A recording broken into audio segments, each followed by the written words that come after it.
Parshas Vayakhel, page 516.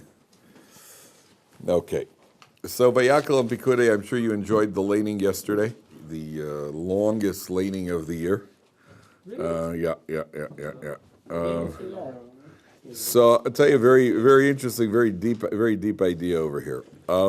Let's just first start it, and then we'll show a very deep idea here. First of all, it says, Vayakhel Moshe es kol das b'nei Israel. Moshe gathers the Jewish people. Binyamin, page 516, if you want to grab a chumash. There should be chumashim around. Vayakhel Moshe es b'nei Israel. Vayomer aleim, ele hadvarim asher tiva Hashem lasdos osam. This is what Hashem has commanded to do. Now, this is going to be the command. Earlier, Hashem had told Moshe what the Jewish people have to bring. Now, Moshe is going to tell the Jewish people what to bring for the Mishkan. But the Torah prefaces it with Sheishes Yomim Te'asem Malacha, Vayom HaShish Yelachem Kodesh Shabbos Shabbos LaHashem. Again, Shabbos is somehow inserted in there. We find the warning for Shabbos, I think, 12 times in the Torah. And Shabbos is inserted. The amount of times that you see it or come across it is always an indication of obviously the importance of it. Here it inserts Shabbos over here again. Shabbos Kodesh Shabbos LaHashem. Do not light any fires on Yom HaShabbos.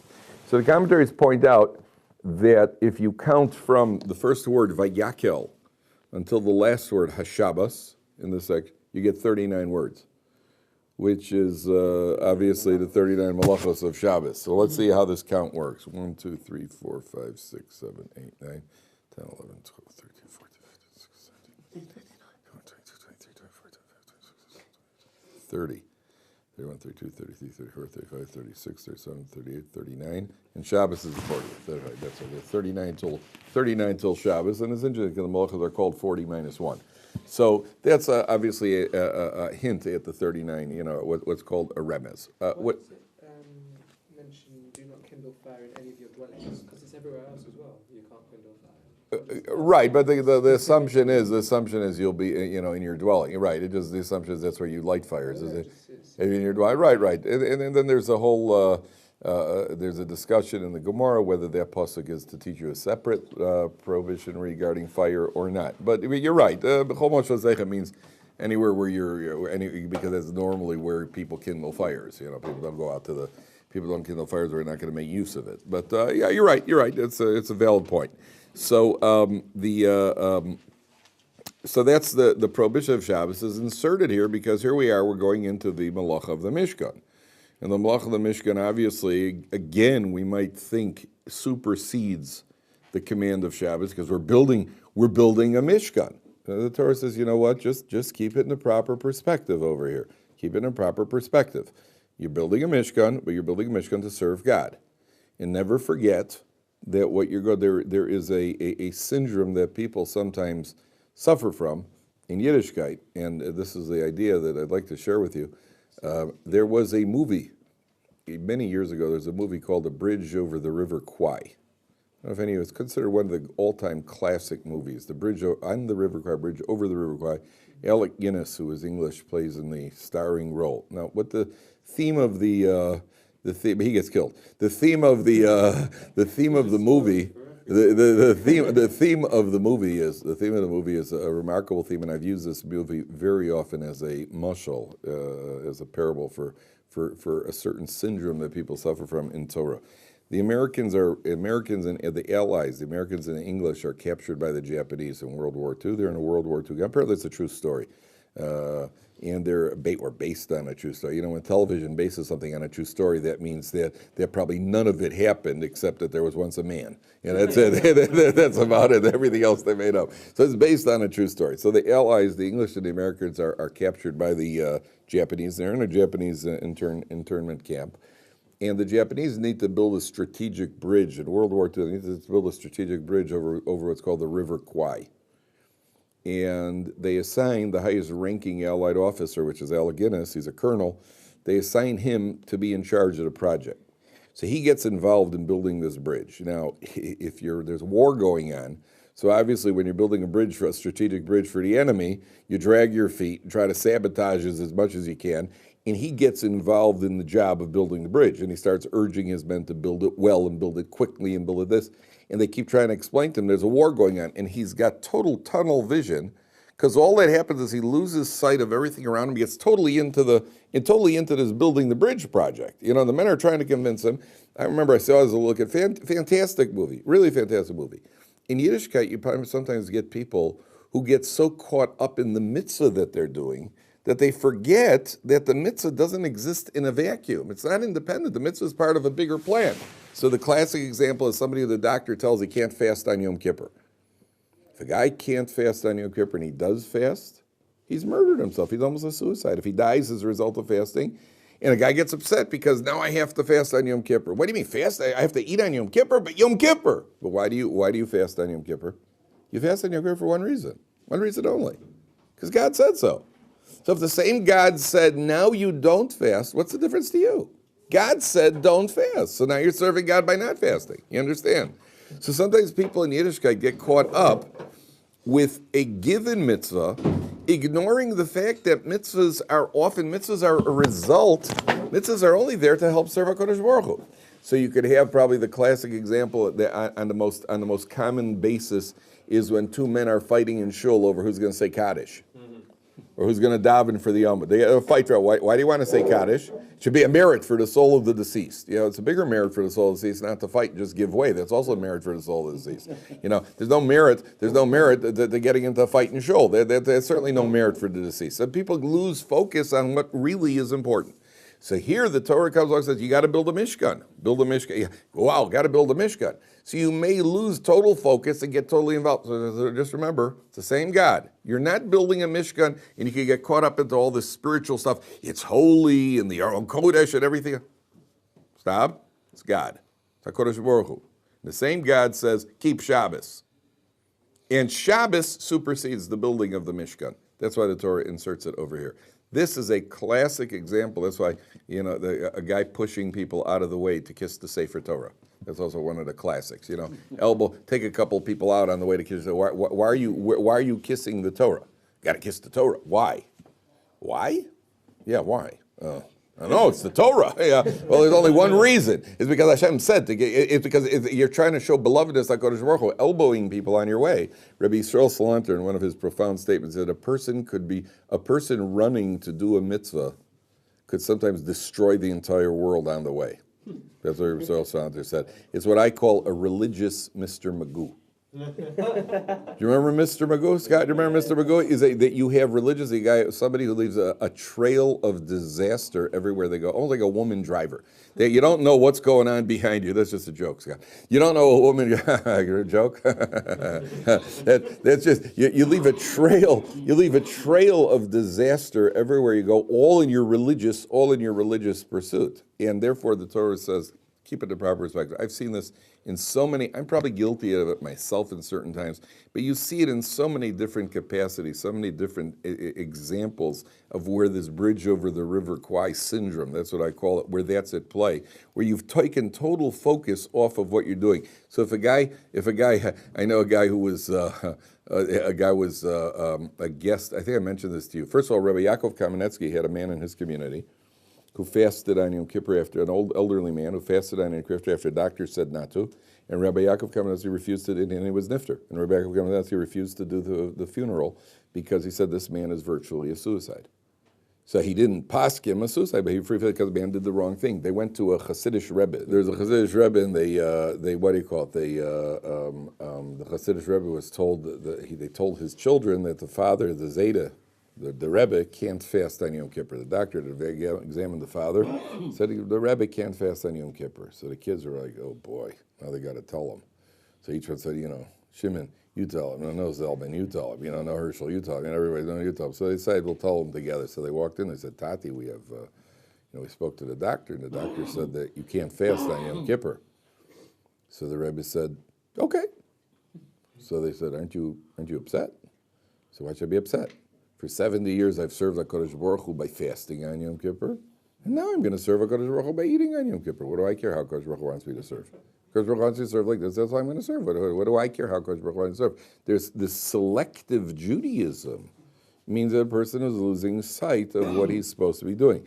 Had a guy here in the yeshiva who told me he was once by somebody's house for Shabbos.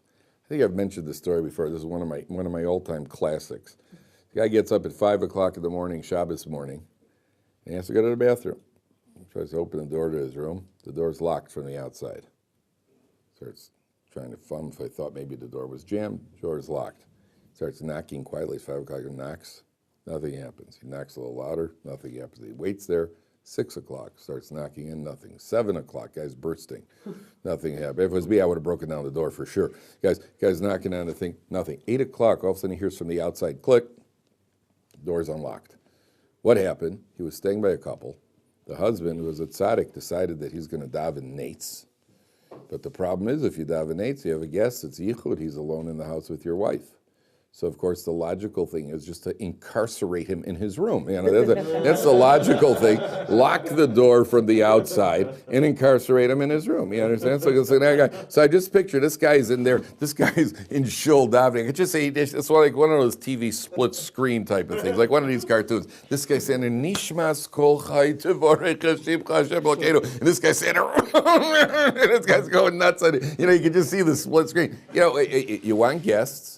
Don't incarcerate them. You want to daven nates, don't invite guests. But don't invite guests and then lock them into a room. Where's your brain? You left your brain somewhere on the highway. You understand? That means you've lost total focus. So the Torah comes along and the Torah says that Shabbos comes before the Mishkan. Okay, now, take a look. So Moshe Rabbeinu gives them a list of what to bring. Okay, now, take a look at Perek Lamed Hey Pasuk Yud. Okay, Perek Lamed Hey Pasuk Yud, which is on page, it's on this same page. Page 516. V'chol chacham leiv b'chem. It's about 6 lines from the bottom of the page. 6 lines to the bottom of the page on page 516. V'chol chacham leiv b'chem, every person of wise of heart, yavo v'yasu es kol asher tziva Hashem. Every wise person should come and do as Hashem commanded. It means anybody who wants to volunteer their services in the designing of the Mishkan, they should come along and do it. Now, you'll find that the entire time the Torah repeats Asher Tziva Hashem several times. Take a look at the next page. Vayomer, top of page 520. And we'll put this all together in a second. Vayomer Moshe el b'nei Yisrael ru'ukar Hashem b'shem Betzalel ben Uri ben Chur l'mata Yehuda. Look, Hashem has designated Betzalel ben Uri ben Chur from the tribe of Yehuda. Vayamalei ruach Elokim, he's filled with the Spirit of God, b'chochma v'svuna, wisdom, understanding, v'das v'chol malacha. V'lachashov machshavos, to think thoughts, lasos v'zav v'akesav v'achoshes. Very creative young man, this Betzalel, who's 13 years old, by the way. And as they go through the parsha over here and they design the Mishkan, you'll see that everywhere it says, I'm thinking of Vayakhel-Pekudei, and when it sums up everything on page 532, it says Vayasu es Bigdei HaKodesh. It's right everywhere where there's a blank white space on the page. Just look at the pasuk before it. Vayasu es Bigdei HaKodesh Asher Lar, and they made the garment of Kasher Tziva Hashem as Moshe. Hashem commanded Moshe. And look at the next blank white blank right before that. It says they did everything Kasher Tziva Hashem as Moshe. And then the next one, it says they made the Avnei Hashem Kasher Tziva Hashem as Moshe. Everywhere you look, you're going to find as Hashem commanded Moshe. Kasher Tziva Hashem, Kasher Tziva Hashem, Kasher Tziva Hashem as Moshe. Everywhere you go, how they made the Mishkan and the clothing, everything is Kasher Tziva Hashem as Moshe. So the commentaries talk about that, and it really starts over here. V'chol chacham leiv yavo v'yasu es kol asher tziva Hashem. Now, why are they doing it? This goes back to our previous theme. Why are they doing? These are all people who are good-hearted. They want to be involved in the Mishkan. They want to be creative. They want to design. But at the bottom line is, why are they doing it? For one reason, Kasher Tziva Hashem, as Hashem commanded. You're doing this to fulfill Hashem's command. Now, this is particularly challenging for these types of people. I don't know if any of you have any creative artistic talent. If any of you are you artistic? An artist, a musician. Try telling an artist, even interior designers, I want my home to look this way. They're always got their own angle and their own twist. Yeah, but I don't care if it juts out an extra 3 inches. I don't want that. Yeah, but it'll look good. I don't want that. They've always got something a little knetch and a little twist. Get a musician to sing Shabbos Zmiros exactly the way your tune goes. right? They've always got a little knetch, there's always that creative energy that comes out. Comes along the Torah says, listen, you want to build the Beis Hamikdash? You want to help? Fine. Kasher Tiva Hashem. You're going to have to bend your will to God's will. Do it exactly. That's part of the praise over here, that all these talented people could do it the way Hashem says. So this is not only in the Mishkan, this extends to all areas of Torah. See, in all areas of Torah, we have a tradition. It's been going on for a couple thousand years. We are not looking for innovations. We're not looking for novelty. We're looking for cooperation. We're looking for people to follow instructions. In the military, you follow instructions. Even if you got a better idea, you don't say it unless you've been asked for it. And if you do say it, then you can be court-martialed. We're not interested in your opinion. We're interested in you following instructions. Now, within Torah, there is enough room for self-expression. But don't innovate a new way of serving HaKadosh Baruch Hu. We've done it all. We know it all. Been there around 2,000 years. You're not going to think of anything the rest of us missed. Do it the way we're meant to be doing it. Don't go rolling in the snow, and don't go putting in different colors on your tzitzis. You know, just do it our way. Even if you like rainbows better, but do it our way. That's still, we have a way of doing it. Number one. Number two. Do you ever hear of the Brisker Rav? Brisker Rav was known, and the Briskers to this day are known for their their punctilious observance of halacha, so much so that people often regard them as being nervous about halacha. They're always just, somebody, if you go into a brisker matzah baking place, right? I mean, it's everything has got to be just so that to the nth letter of degree of halacha, which is very admirable at one level. It's very admirable. These are people who could go looking for a lulav and esrog for 2 weeks till they find the right lulav and esrog. By me, it takes 15 minutes in an air-conditioned living room. They could go to every shop in Mea Sharm looking for a lulav and an esrog, looking for what do you call, and I admire it. I admire it because there are certain people who are like that. I personally, that's not my expression.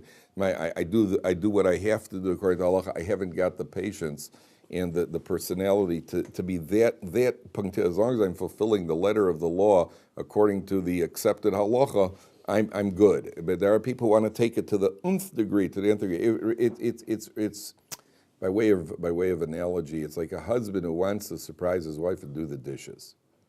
So you're a national hero. You did the dishes without being asked. Okay, so you take soap and you take that scrubber and you scrub the dishes. You have the next husband who says, I'm really going to make her happy. And he just takes a toothpick and goes through every little ridge and crevice in the thing. You got another husband who not only takes a toothpick, uses a microscope to make sure, a magnifying glass to make sure he's got it. I don't knock it. That means he really is devoted to the one he's serving. He wants her to be happy. That's more or less the relationship between us and God. I've done what I have to do. If you wash it with soap and a thing and scrub it off, that you've done it, she'll be happy. Right? But I wanted her to see even more devotion. In other words, not an aveira if you didn't do it, but it's a way of expressing your devotion. So that's how their approach to mitzvahs. So a man once came to the Brisker Rav, and he said to the Brisker Rav, the original Brisker Rav, Rabbi Yitzchak Zev Soloveitch, he said, why are you so nervous about the mitzvahs? So the Brisker Rav said to him, I'm not nervous, I just, trying to do it to the best of my ability. He says, yeah, but you come across as nervous. So the guy said to the Brisker Rav, said to the guy, can I ask you a question? Have you ever fallen out of bed at night when you sleep? He says, no. So are you nervous about falling out of bed at night? Or no. So you sleep well? If you sleep through the night, you never check to see you're not close to the edge of the bed? Or no. He says, never ever. He says, no, never ever. The Brisker Rav says, good. I got an idea. I'd like to put your bed on the edge of a 10-story building. I'd like you to sleep in that bed tonight. Would you do it? No. Why not? I thought you're not nervous. I thought you don't fall out of bed. He goes, yeah, but, in the unlikely scenario, if it did happen, the results, it's a calamity. So Brisker Rav said, that's the way I feel about mitzvahs. That's the way I feel about mitzvahs. I'm not going to mess up. But in the unlikely scenario that I mess up, then it's a spiritual calamity. And I don't want that. And therefore, I try to be as meticulous as possible. That's kasher tziva Hashem as Moshe. That's Hashem commanded, as Hashem commanded. Our job is to follow the commands of HaKadosh Baruch Hu. The attitude should be, we want to do the job properly, not just get the mitzvah out of the way. That's the idea. Okay. Now, take a look at Perek Lamed Hey Pasuk Chaf. Perek Lamed Hey Pasuk Chaf. Now, this is after Moshe Rabbeinu gives the command. And then page 518, it says it's about 9 lines from the top on page 518. After Moshe Rabbeinu gives all the commands, and then the Torah says, Vayetzu kol hadas b'nei Yisrael milifnei Moshe. All the Jewish people leave from the presence of Moshe. Okay, now they're standing in front of Moshe. Moshe Rabbeinu is giving them the commands. He's giving them the charge of how to build the Mishkan. Then the Torah says, and all the Jewish people left from the presence of Moshe. So, Usher, here you have a valid question. Why the redundant words milifnei Moshe? They went. We know that it says Vayakhel Moshe. It says the parsha starts and Moshe gathered the people. So why does it say over here that the people left milifnei Moshe? Anybody got an idea? They left from in front of the presence of Moshe Rabbeinu. Anybody got an idea? Was it micromanaging though? He wasn't micromanaging. That's certainly true. That's certainly true because we're going to see that each one, he never gives them instructions. Each one does it. They're given instructions, but he does not micromanage. That's for sure. He does not micromanage. What else? Why did it say they left milifnei Moshe? A very interesting idea, by the way. That's indicated. They left from before Moshe. This is it. Moshe's job ended. Now it's up to us. So one of the commentaries actually says, you see, they never asked permission. They didn't ask permission to leave from before Moshe. Because ha'ava mekalkelas es ashura. When you love something, then it ruins it clouds your rational thinking. In other words, if you were taking leave of the President of the United States, you wouldn't just turn around and leave. Lahavdol of Abdullah. So if you're standing in front of a president and he addressed you, you wouldn't turn around and leave. You'd wait till he dismisses you. It doesn't say that Moshe Rabbeinu dismissed them here. So the commentaries point out, the first time we find this, we find it in 2 people in the Torah. Avram Avinu gets up early in the morning and he saddles his own donkey. When is that? At the way to the Akedah. Now, Avram Avinu is a very wealthy man. Why are you saddling your own donkey? You got attendants to do it for you. Because ha'ava mekalkelas es ashura. He was so much loved, was eager to perform God's will, even slaughtering his son. So Avram Avinu saddles his own donkey. He saddles his own donkey, which is not, it's just not something you do. It's like the president pumping gas into his own limousine. So we find that by Bilam. When Bilam is going to curse the Jewish people, Bilam gets up in the morning, he saddles his own donkey. Why does he saddle his donkey? So the opposite is true. Hasina mekalkelas es ashura. Hatred also clouds rational thinking. I hate them so much. And the classic example in history is Hitler. When Hitler was losing the war and still insisted on continuing with the annihilation process, where all his generals were telling him it's a very bad idea. You got to put all the resources into the war effort. But he couldn't see past the hatred. So the hatred clouds, it distorts rational thinking.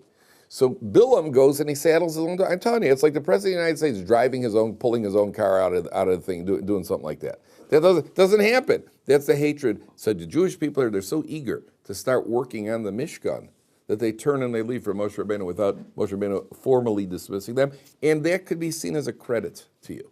Because sometimes it just shows you're so devoted that you're skipping the formalities. Number one. Number two, the contemporary Bali Musar, the contemporary Musar giants, they say that, I could prove this to you from your own experience. Can you sometimes, they talk about body language. They talk about body language. Body language is a very, very precise, or if you know how to read it well, body language is a very strong indication. So they talk about body language. Now, not only there's body language, there's everything we look at a person, we're constantly forming opinions based on the way a person presents himself. So if you go for a job interview and you're leaning forward like this, like this, talking, that creates an impression. They tell you, I think they teach you, don't they teach you when you, I never did this, I never interviewed for a job. Don't they teach you when you interview how you're supposed to sit and how you're supposed to, what do you call it? I once asked Rabbi Katz, wouldn't it make sense to interview by just kind of leaning back, leaning back and just showing confidence like that? And he said to me, I wouldn't try it.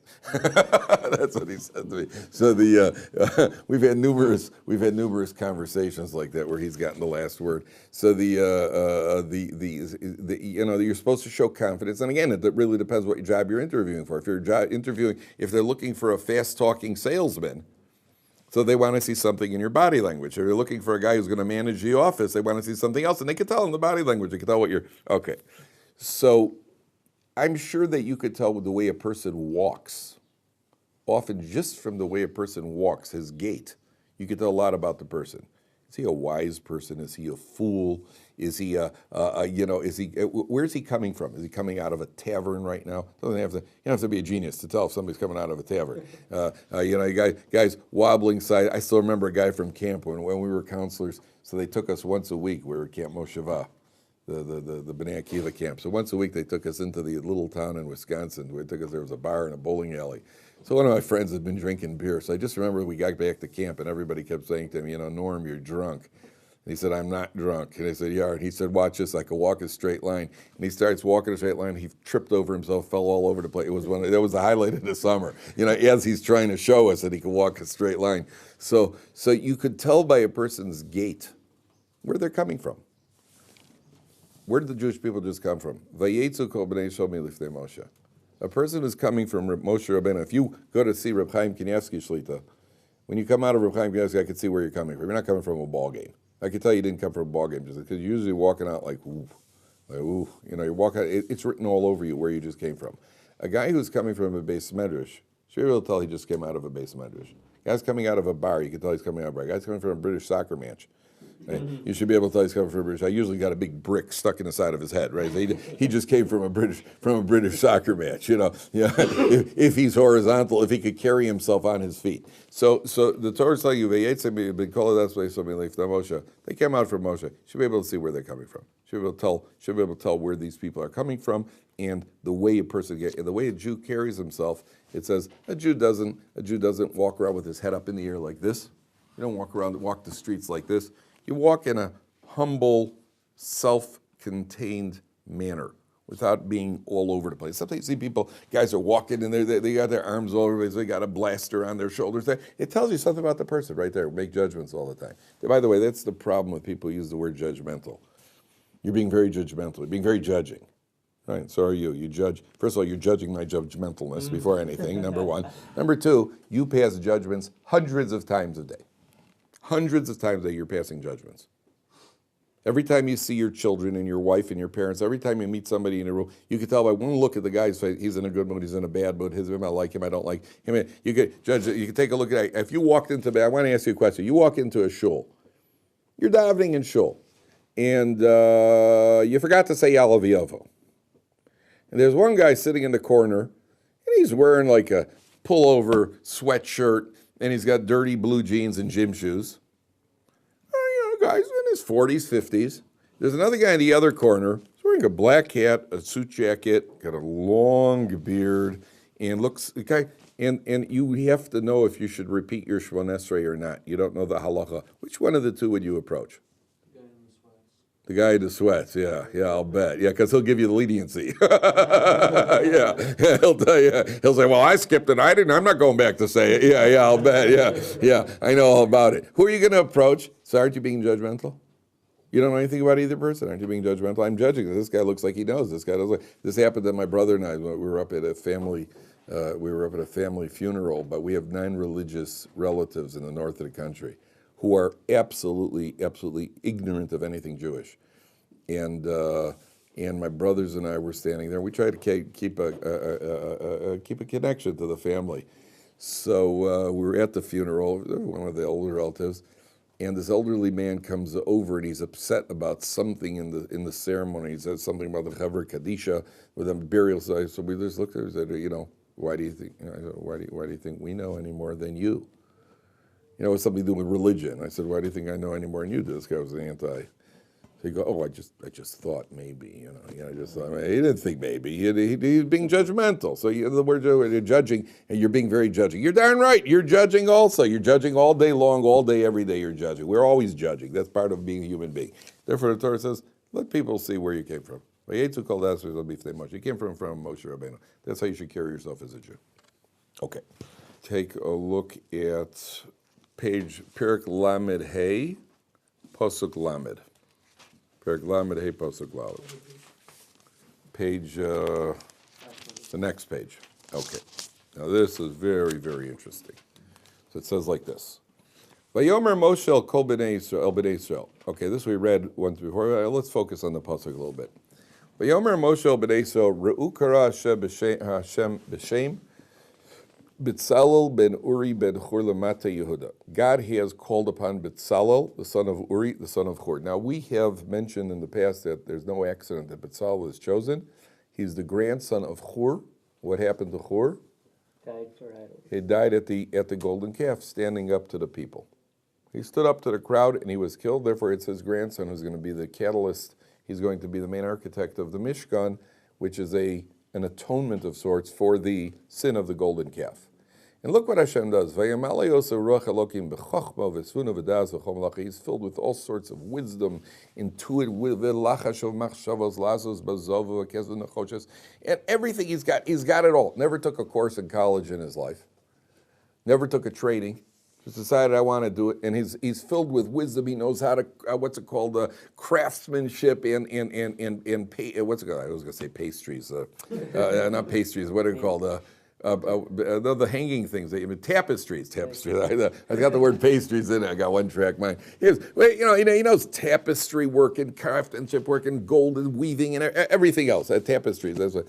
So the commentators point out like this: a very interesting idea. Throughout Jewish history, Jews have died al Kiddush Hashem. Isn't that true? Jews have died. There are plenty of Jews who were burnt at the stake in Christian Europe. They refused to to bow to the cross, and they died. They suffered the consequences. Many argue that it's more the simple Jews who've been willing to give up their lives than the sophisticated ones. The wiser a person is, the smarter a person is, the more intellectual a person is, often that works against you when the decision is very simple. Die or bow down to kiss the cross. It's not that complicated. Die. But if you're, you can start kvetching with the thumb and you can start twisting and then you rationalize. If a person wants to give up their life, it requires not to overthink it. If you overthink it, you'll think your way out of just about anything. Rabbi Moshe Feinstein was once writing, there's a woman, an elderly woman came to Rabbi Moshe Feinstein. She had a sister living in Russia. Rabbi Moshe Feinstein came from Russia. She was American, so she wanted to write letters to her sister in Russia. She didn't know Russian. So she would ask Rabbi Moshe Feinstein, she would write letters in English and ask him to translate it into Russian so she could send it to her. So every once a week, once every 2 weeks, she'd come and Rabbi Moshe would sit there, translate the letter for her. So somebody once said to Rabbi Moshe, you're the posek hador, you're judging cases of life and death. This is not the best use of your time. Somebody else could translate the letters for this old lady. Rabbi Moshe said, when it comes to doing a chesed for somebody, don't think about it. First do the chesed. Then think afterwards, is it worth doing or not? If you think about it, you always figure out a way why it's not worth your time, it's not worth your energy, it's somebody else. So there are times, this is a very, very tricky thing. There are times where too much thinking isn't good. Too much thinking isn't good. When it comes to saving a person's life, the halacha says, you have to think. Somebody's drowning. Are you going to die if you try to save him? If you are, you're not allowed to go in and save him. Somebody's in a house that's burning with a fire. And if you run in, you're going to lose your life. You're not allowed to save him at the expense of your life. But the halacha says, what's that? Even if you're a firefighter? Not if you're going to die for sure. Not if you're going to die for sure. If there's a chance, a good chance that you're going to survive, then you do it. If the chance is strong that you're going to die, you don't do it. But the halacha says, don't think about it too much. I don't know that anywhere else where the halacha says that. The halacha says, don't think about it too much. If you think about it, you'll figure out why not to go in. We had a fire in our neighborhood. We had a former Israeli commando who was on the Entebbe raid. And this woman was outside hysterical because one of her sons was in the house, or she wasn't sure. Like an Israeli commando had been in the Entebbe raid. He wouldn't go in. He said, I can't go in there. I got a family. I can't go in there. Another guy came by who reminds me of what's his name from Andy of Mayberry. I forgot. Not Gomer Powell, the other guy, the little skinny guy. I forgot. Don Knotts. It reminds me of Don Knotts. And he went in, saved the 10-year-old kid. Without thinking, he just went in and he went groping around. He saved the 10-year-old. It was a 10-year-old kid sleeping there. Shabbos afternoon. And he went in and he saved him. So I can't blame the first guy. But that's what the halacha says. The halacha says don't think about it too much. Hur gave up his life. He stood up against the people. If you would have thought about it, you would have realized that's not a real good thing to do. And he died. Hashem pays back exactly what you deserve. What does his grandson get? His grandson gets the ultimate ability to think. the ultimate ability of wisdom. Hur set aside his thought process, because that's what it takes to stand up, and therefore his grandson, who's chosen to build a Beit, is blessed with everything that his grandfather set aside. See, gentlemen, what goes around comes around. Nothing's wasted. All right, be continued.